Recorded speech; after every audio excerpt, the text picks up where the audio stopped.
might be lost.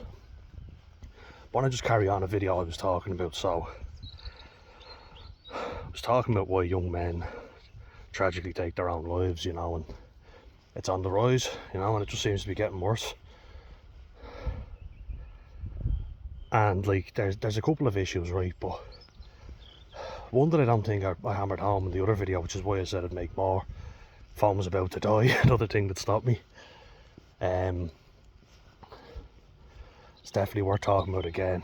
And one issue is that everything bad you've ever done is amplified, and now it's the same for women. But let's look at it now. So I don't deny that there are pressures on young women, there always have been, but there's so much more encouragement now for young women, not so much young men. It's just you have the world at your feet, you know. Why are you being so weak? Why are you being so lazy? You know, stop complaining. That is aimed typically more towards young men, right? Because we're supposed to be masculine, we're supposed to be strong, we're supposed to get on with stuff. And in fairness, like, for me, good boy, come on, good lad, let's go. Well, for me, the sign of a truly strong man is that he holds everything together when shit hits the fan. And a strong woman, you know, of course. How many great women do we know that have done that? How many mothers have to do that when a weak man fucks off and leaves the family? And as he said, how many shitty fathers come back into the life of a kid when they're already, you know, past the difficult years, and now they have to make life decisions, and the dad thinks he has the right to, you know, comment on how pathetic they are when you did nothing to help. I'm not saying a dad has to spoon feed the kid, but you gotta do fucking something. It's not up to the mother to do everything. Nor should it be. But an interesting thing now that I want to talk about, that nearly resulted in a few lads that I know taking their own lives. Separate incidents, but say if you had beef with a lad, right, so you had an issue with them and he wanted to challenge you to a fight. Because of how cowardly society is now, even if you end up having a fair fight, like, it's pretty rare, but what happened was some fella who had, you know, a bit of a scumbag, and he had more of his mates, they would gang up on the fella, and even if the lads didn't hop in for him, they'd swarm around, you know, so you knew, if I start winning, these lads are going to kick my head in. There's a fear factor, it's an intimidation factor, and they'd film themselves beating the shit out of some poor young fella, and they'd post it all over social media. Like, if you do that, you're a fucking criminal. I mean, you are, but then the poor young fella has to relive that moment again and again. Everyone laughing at him. He already probably feels very emasculated, but it's just hammered home every 2 seconds. You know, it's hammered into him that you are worthless. What a pussy, what a weakling. You hear all these comments. So you've got that. And I know that because I've seen it, so I was always very wary of, you're not going to end up fighting just one lad. The fella who challenged you to a fight is not going to be the one you're going to be fighting. You're going to be fighting all his mates. Because people are fucking cowards and don't see anything wrong with that. So they fucking should, but... And it used to happen, say if a lad was a really good fighter, like did MMA or boxing, and was a genuine good and tough fighter, lots of people would think they were the hard men. 6 lads kicking one lad's head in. Not so tough now, that's what they'd say. And it's like, oh, big man, yeah, because that's going to help you in a fight like that. But I'm going to show you. Oh, that is beautiful. Look at the clouds. Perfect day for some rugby. Can imagine. He's loving it, aren't you? Goodbye. He's sticking your head through. Stuck. Oh, Stadio Olympico, I'd say it'd be lovely today for Ireland's game. We better win. We've got to win by a bonus point. But sorry, getting back to my point. Just wanted to show you something nice, but you know, this little coward sees someone as a threat.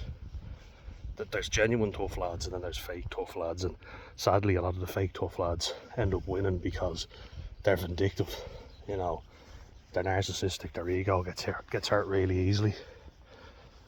And we can't be having that, you know, your fragile little fucking ego. And then of course our justice system is very sympathetic on them. Oh, they have a tough life or a hard upbringing. Fuck them. Don't care about them. And they've ruined some poor young fella's life. So bullying is obviously something that leads to suicide. And it happens a lot. Which is why I had a go at your man at that Grad Ireland event. It was like, fuck you, you know, after what you did to my brother. Do I think he was genuinely sorry? Maybe. But tell you, if I ever hear he's doing anything else ever again, I will fucking do something to him. Like, after all, you know, if he reaches out to my brother might have blocked him on everything, which I understand, and he said he understood as well, but let sleeping dogs lie for now. But yeah, that led to my brother, you know, people reiterating horrible comments, and we had stuff said to us when we were very young, you know. I remember like just walking our dog back in Dublin, little Westie. I was only a kid, and like I love dogs, and I give out to Alf if he's, you know, not looking. Bro, don't they? Just to keep you safe. But there were pathways that you could walk in Dublin, and I remember just letting our Westie stop and sniff and whatever he wanted to do, because it's his walk, as my mum always said. I have to keep him safe at the same time. Good boy, Alf. Yeah, good boy. Like we're doing right now. Yeah. Good boy. Many people going by, like fully grown adults, when I was like 7 or 8 years old, beeping the horn at me and saying, are you walking him or is he walking you? It's like, fuck off. Big man making jokes about a fucking 8-year-old walking a dog. Where do you get off on that? I always felt that, like, see, because me and my brother didn't really say an awful lot, we were quite obliging as kids, that was used against us. People used to say stuff to us and put us down all the time because, like, wouldn't say an awful lot back, you know. We're very anxious kids, and we still fucking are, but not kids obviously, but anxious people. I feel like people see a vulnerable kid and they just pick on it. Even teachers used to pick on me. They saw me as fair game, so how the fuck are you not going to have poor self-esteem? I told you about that incident before where a teacher literally just kept going, you sit in your seat, and singling me out in front of people, knowing that they were going to pick on me afterwards and start trying to antagonise me. He knew what he was doing. So there's a lot of pathetic adults, you know, with their ego trip, acting like children. You just assume that adults are more intelligent, don't you, and have more sense, but they don't. Adults used to say stuff to me all the time, and like, you're a big man or woman, because it was said by both, but a lot of arsehole men, older generations of men, and they're the problem as well. They put down young men constantly. My dad certainly fucking did. My brother got a concussion in rugby before, just to give you an example, and he was off sick because of it, because he felt really dizzy. And when he told my dad, you know, because he said he wasn't playing, he was injured. Oh, what's up, Joe? I have a concussion. Oh, you need to grow a thicker skin. What fucking use is that to anyone? Just useless bullshit. And that's what a lot of men from his generation say. Grow a thicker skin. It's throwaway comments. It doesn't help anyone. It's absolute bullshit. Yeah. Come. Come. Got a wave. 2 waves now. Keeping count. But I used to take that to heart, and then people would say, don't be so sensitive. I get that a lot, and I'm like, fuck off. You know, that's a really easy thing to say. You've pissed me off and I'm angry about it. As I say, having no one in your corner is fucking upsetting. And kids like that are more vulnerable, you know.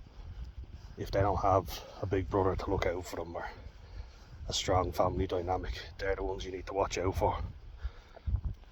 You know. Luckily, me and my brother, we threw ourselves into rugby, into sport and all, and But we certainly weren't accepted for being ourselves. We're putting on a show for everybody else, pretending everything was hunky-dory when it fucking wasn't. And now we're actually dealing with the problem, thankfully. Getting a bit of confidence for once, you know, long overdue. But here's another thing, actually. So, I've never been in a long-term relationship, right? And I used to just think that was, you know, because women didn't like me. Then when I actually start getting, like when I worked on myself and got in good shape, women start showing more interest in me, I thought, oh great, but it was fucking exhausting. Like, I remember I was in work before, and I said to a girl I was texting, oh, I'm just in work now, I'll text you later. I didn't text her for like 2 hours, and she started bawling, crying, and I had my mate calling me on the phone because his girlfriend was friends with your one, and oh, she's really upset, text her now and all this, how could you do this to her? And I think, what are you talking about? And there we have simping. But it's scary how easy it is now for a woman to ruin a man and ruin his whole life, you know. Like, just take for instance, right, if you have a female friend and you really like her, you know, you're not looking to get with her or anything, but you're close, you know, you're good friends with her, and I've had this, and she tells you a fella's after being hitting her, or he mistreated her, or worse, SA'd. I think, you know, I don't know if these videos are getting slowed down because of, or blacklisted due to the language I use, but, you know, actual abuse. You can work out what I'm saying. Took advantage of her, let's say. Wouldn't you be furious and want to kick that lad's head in? I know I would. I have no sympathy for him. But how many false accusations do you hear? And I've had these female friends who didn't turn out to be good friends at all. They're very good at convincing you though that they are, and, you know, sucking you in, and then they're saying stuff behind your back. And I found a lot of times after talking, especially with groups of women, they're very good at putting down one lad over another lad because one lad shows his dominance. Let's say if a lad's stronger than another fella, and it's the women who keep on hammering it home, and they hide behind the fact that I'm a woman, so if you do anything to me, you're in the wrong automatically. And not all, because you always will say that, don't you? But a lot do nowadays, you know. They literally, like, I've literally heard of a case now where a man literally saved a woman's life, right? So they worked together, they were work colleagues. I don't think they were in the same department. I'll put in the video the channel that I heard this from. It's a good channel. Never mind. Good boy, good lad. Well, there we go, good lad. But she was choking on a piece of food, and he, I think, was a first aider or just whatever he acted anyway, and he gave her the Heimlich manoeuvre and saved her life. And they even said, had he not done it, she would have probably choked, because it's all about acting fast. She thanked him in the moment, and then apparently spoke to a female colleague, and then made a complaint to HR about him, and said that he was too handsy, you know, too much physical contact, and she felt threatened and intimidated. And he got into big trouble. There was an entire investigation done about it, and it came to the conclusion that he was innocent, but they didn't really hammer that home. They just didn't post their findings. So everybody was always wondering, you know, did he do it, didn't he? His reputation was pretty much tarnished in that company. And yeah, then after all that shit, his sister was the one saying this now, that this happened to him. And the woman who accused her brother asked your man, oh, I'm sorry about that, could I buy you dinner to apologise? First of all, if you're so terrified of this fella, why would you do that? You know, you're like, you're apparently terrified of him, and he was inappropriate, but I don't even fucking get it. Like, if he's inappropriate and he made you feel very uncomfortable, why would you want to be anywhere near him? Which proves you're full of shit to begin with. But like, then to invite him out to dinner and all, it's obviously a ploy to prove he did something again. So your man asked his sister, who seemed sensible and reasonable, and she was obviously concerned, and he said, what do you think? And she said, absolutely not, don't go anywhere near her, stay the fuck away from her, she's dangerous. And he was like, yep, thought so. So come on, good boy, keep going. There, let's go. He refused, and then she said, oh, you're being unreasonable, the woman who accused him. You know, I'm trying to be nice here, and you're being mean and you're being unreasonable. And it's kind of like, am I really? And the theory proposed by the lad who made the video was, good boy, yeah, look at him, good boy. The theory proposed is that she felt humiliated, you know, like she was proven wrong, and she can't be having that. So it's like killing two birds with one stone. If she can make an accusation stick the second time, then people will believe the first one. And that's sadly an overwhelming amount of women. You could say that's an isolated case, it's not. It's just very sad, it really is. You have to be on your guard now more than ever, simply dating, because after the Me Too movement and all that, you get a lot of vindictive women who people will believe. I know I'm certainly guilty of taking a woman's word over a man's, because I thought, you know, women are angels and we need to protect them and all this. I believed that bullshit. I don't anymore. But it's sad, because I like being chivalrous. You know, I like holding a door open or helping a woman or a man, you know. Just get a warm feeling, you know, a nice feeling of looking after someone. You do. Just had to saw one of the neighbours. Alf was saying hello to her. He's such a beaut, isn't he? Yes, boy. Yeah, good lad. I like being chivalrous and all that, but you've got to be careful now, unfortunately. When women say chivalry is dead, no, it's just not appreciated. I've hammered that home. There are good women out there, but have your boundaries. And don't give too much too soon. It's a sad state of affairs, guys, but there's another reason. False accusations do ruin men's lives. It's a big one. So